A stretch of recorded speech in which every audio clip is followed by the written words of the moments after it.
Schulkins is one of the millions of Americans with type 2 diabetes. Oh, I probably have had it about 15 years. She monitors her glucose, but when it came to the state of her feet, Pat was unfeeling. About half of diabetics have this side effect, called neuropathy. These patients, especially when they get really bad, they lose the ability to feel their feet, so they don't know when there's a problem. Diabetic neuropathy is nerve damage brought on by uncontrolled blood sugar. The feet and toes are most commonly affected. The lack of sensation can result in serious problems when injuries go unnoticed. That's exactly what happened to Pat. It was like a big blister, kind of inward though. It wasn't sticking out like a blister does. By the time she noticed the ulcer on her foot, it was almost too late to save. The ulcer was there and it was chronic and it was resistant to care. We kind of changed courses and addressed the underlying bony structure. So we basically reconstructed her foot so that there was not these high pressure spots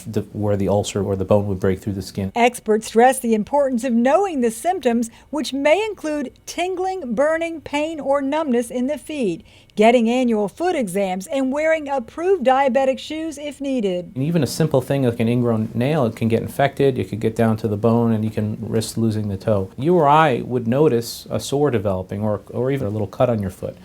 People with diabetes, they have less feeling. They may not notice it until 2-3 weeks later, and by that point, it could have erupted into a full-blown infection. Although she managed to sidestep an amputation, Pat will never take her feet for granted. I know, I never thought it would happen. For Lee Memorial Health System, I'm Amy Osher.